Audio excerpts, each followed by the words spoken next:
back, everybody. Week 5 already. Wow, time flies when you're having fun with cars. That's for sure. Ja. And speaking of fun cars, this week we're taking a deep dive into a true icon, the VW Beetle. A classic choice. But we're going a little deeper, focusing specifically on those models that earned that special super designation.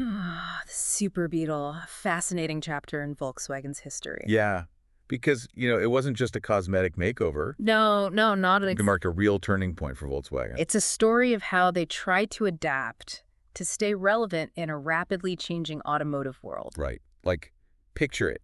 Okay. It's the late 1960s. Beetles are selling like crazy. A people's car. But the competition is heating up. Oh, yeah. There's a new breed of car hitting the streets. Sleek. What was Volkswagen up against exactly? Well, they had those stylish American compacts, like the Chevy Vega, and the Ford Pinto. I remember those. And let's not forget about those Japanese cars, like the Toyota Corolla, which was really starting to gain popularity. And those were pretty, They were affordable? affordable, stylish, and they offered more space. I see. So more practical. Definitely more practical, more comfortable, and often better fuel economy, too. Which was becoming a bigger deal as gas prices started to climb, right? Absolutely. Fuel efficiency was starting to become a major selling point. So it sounds like Volkswagen was feeling the pressure. Oh, yeah, the pressure was on. They had to innovate to keep the Beetle in the game. Because the Beetle, as iconic as it It was an icon. was starting to feel a little, I don't know. Dated. Yeah. Yeah. Compared to those new, shiny contenders. Right. Volkswagen was at a crossroads, Okay. Stick with what they knew or take a leap forward. And the Super Beetle was their answer. The Super Beetle, a bold step into the future. But it was a big gamble, wasn't it? This was like the most drastic redesign the Beetle had ever seen. It was a huge undertaking. They even had to create a whole new chassis. A completely new platform. And there's even a story, right, that if Volkswagen's chairman at the time, Heinz Nordhoff? hadn't passed away in 68, 68, a pivotal year. the Super Beetle might never have happened. That's the story. Because he was very much like, no, the Beetle is perfect as it is. He was a traditionalist, a believer in the Beetle's original formula. But his passing kind of opened the door, didn't it? It did. It paved the way for a new way of thinking at Volkswagen, one that embraced change and evolution. So what were they hoping to achieve with the Super Beetle? What were the main goals? Well, one of the biggest objectives was to make the Beetle more practical. Okay, more practical. How so? You see, the 1970s was the era of road trips. The open road. Family adventures, and let's be honest, the original Beetle wasn't exactly known for its spaciousness. No, not at all. So they needed to create more space, more room for luggage, for people to stretch out and enjoy the ride. Right, so how did they actually achieve that? How did they make the Super Beetle super in terms of space? They got creative.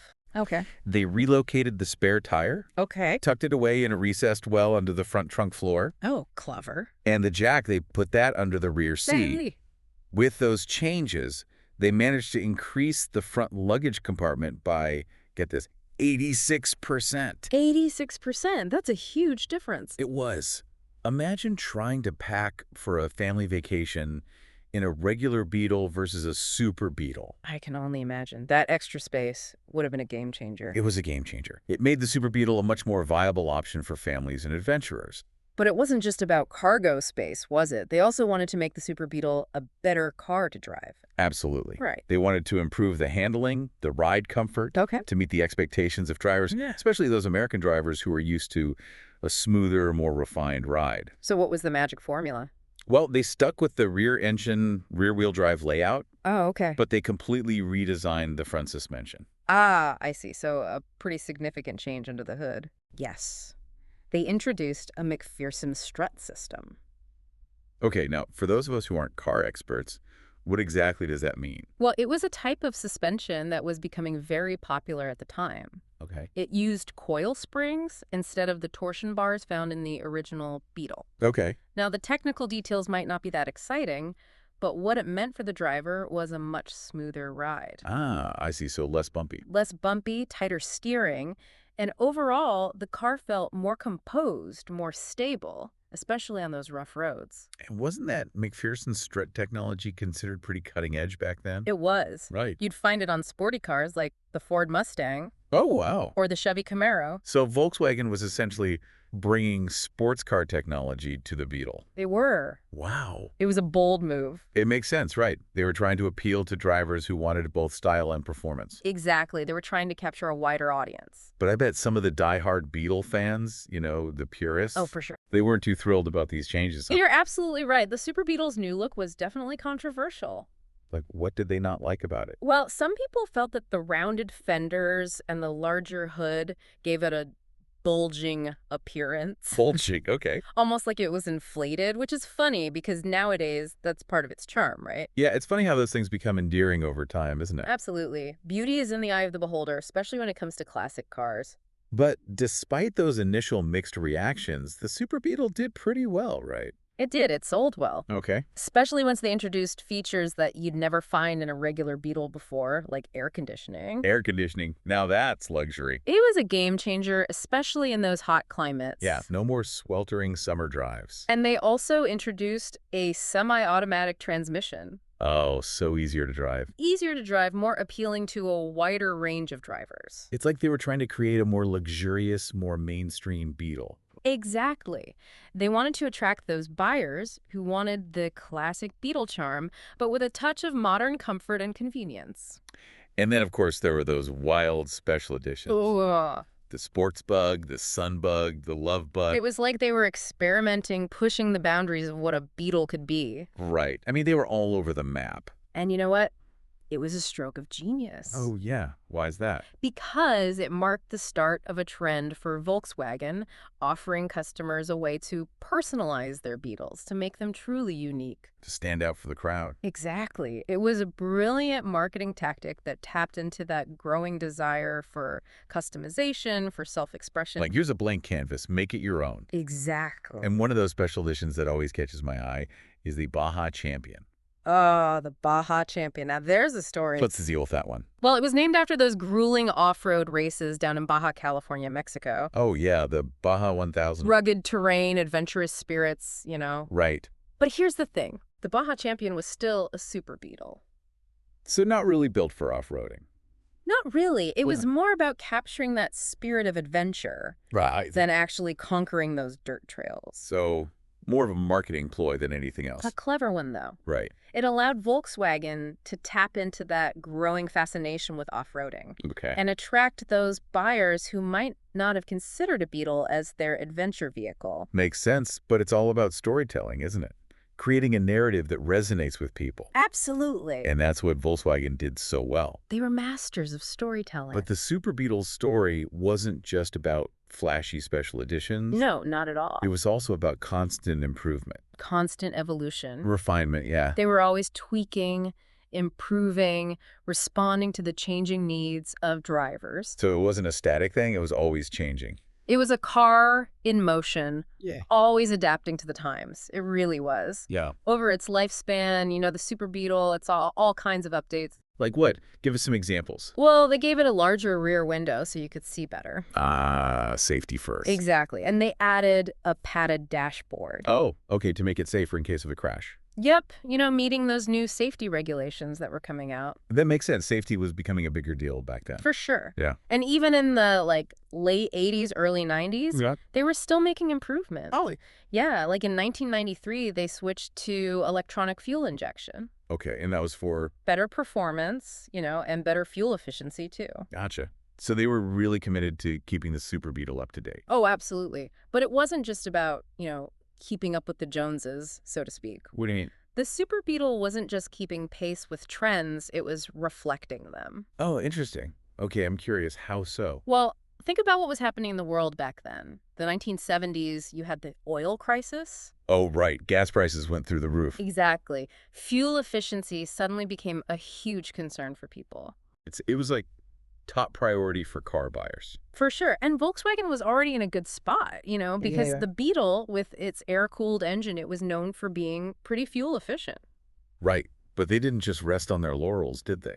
No, they didn't. They kept innovating. Or what did they do? Well, they fine-tuned the engine, made the body more aerodynamic, all these little tweaks. Just squeeze out every last mile per gallon. Exactly. It was the perfect car for a world that was suddenly very, very concerned about gas mileage.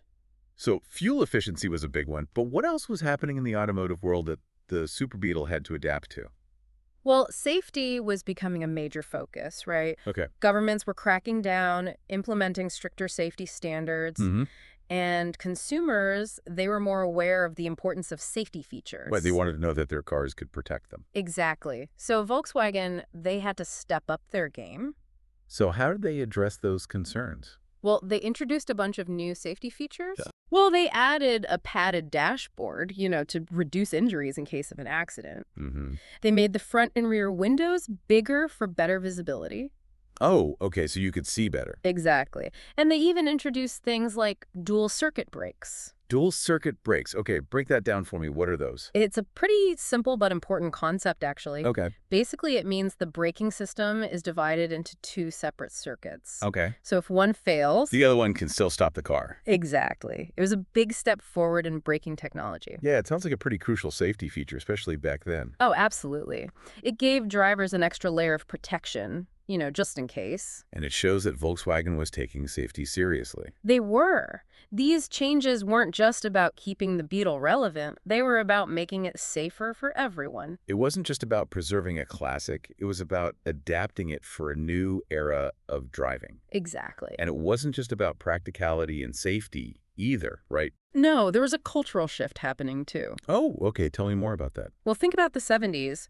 It was a time of, individuality, personal expression. Right. People were breaking free from those old stuffy conventions. Exactly. And the Super Beetle, with its quirky charm and its customizable nature, it really tapped into that. It was like a car that said, hey, be yourself. Exactly. It wasn't just transportation. It was a statement. It was a way to express yourself, to stand out from the crowd. And Volkswagen really played into that with all those special editions. Oh, for sure. The bright colors, the funky decals, the custom wheels and accessories. It was like they were saying, here's a car, now go make it your own. Exactly. And it worked. It really resonated with people. And then, of course, there's Herbie, the love bug. Ah, Herbie, the little car that could... I mean, he's a legend. A pop culture icon. What other car can say it starred in its own movies? And TV shows. Herbie really cemented the Super Beetle's place in entertainment history. He did. He showed the world that a car could have personality, even a heart. He was more than just a car. He's a friend, a companion, a character in his own right. And I think that's part of the Super Beetle's magic, It evokes emotions, memories. It's a reminder of a simpler time. A time when cars were more than just machines. They were extensions of ourselves. They were part of the family. And that connection, that emotional resonance, it's something that transcends generations, doesn't it? It does. Even people who weren't around in the 70s, they can still appreciate the Super Beetle's charm. It's timeless. Absolutely. It's a testament to good design and the power of a car that really captured people's hearts. And it's a reminder that even in a world obsessed with the latest and greatest, some things never go out of style. That's for sure. Mm. Before we move on to the last part of our deep dive, I want to ask you something. Yeah. We've talked about, the Super Beetle's evolution, the safety features, the pop culture impact, even its global reach. Right. But how did all of this come together to shape its legacy? Yeah. What really defines the Super Beetle's place in automotive history? That's a great question. It's amazing how this one car, the Super Beetle, it came about because they needed to compete. Yeah. And it ended up reflecting so much of what was happening in the world at the time. It really does, yeah. The Super Beetle, it's a story of innovation, adaptation, and, just a well-timed idea. Right, right. We talk about how Volkswagen, they had to respond to that fuel crisis Yeah. and those rising safety concerns. But beyond those practical things, what about like the cultural side of things? How did the Super Beetle fit into like the bigger picture of the 70s? Well, the 70s were a time of big change, a lot of upheaval. Right. People were questioning everything, those old ways of doing things, embracing new ideas, new lifestyles. And the Super Beetle, with its, kind of quirky charm and its like customizable nature, it really became a symbol of that shift. It was more than just a car. It was a statement. Exactly. It was like a rejection of the old, the big gas guzzlers. Right, right. It was a car for the individual, for people who wanted to be different. to stand out. Exactly. And those special editions, like, they really played into that, didn't they? Oh, absolutely. They gave people that freedom, Yeah. to express themselves, to make their car truly unique. Create their own style. Yeah. It was brilliant marketing, really captured the spirit of the times. And speaking of marketing, Oh, yeah. we can't forget about Herbie. Herbie, the love bug. A legend. That mischievous little car with a mind of its own. He had a mind of his own, yeah. Cemented the Super Beatles' place in pop culture, I think. Oh, definitely. I mean, how many cars can say they've starred in their own movies Right. and TV shows? Herbie was a star. He was. He showed the world that a car could have personality, even a heart. I love that he was more than just a car. He was, yeah. He was like a friend, a companion, a character. He was part of the family. And that's part of what makes the Super Beatles' legacy so powerful, right?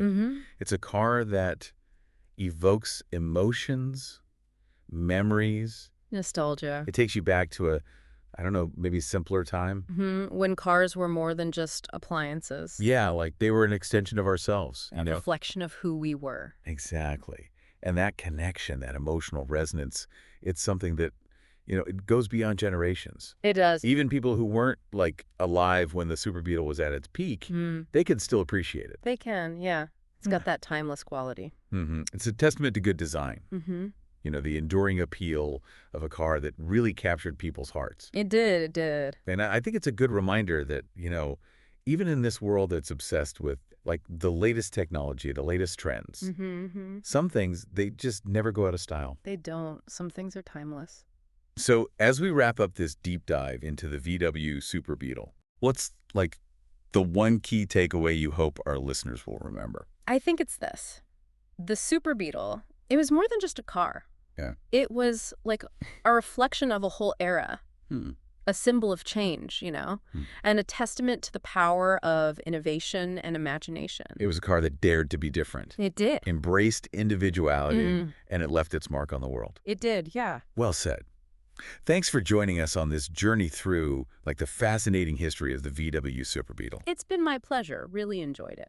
And to all our listeners out there, keep those engines running. Yes. And never stop exploring the stories behind the cars that have shaped our world. The stories are out there. Until next time, happy driving.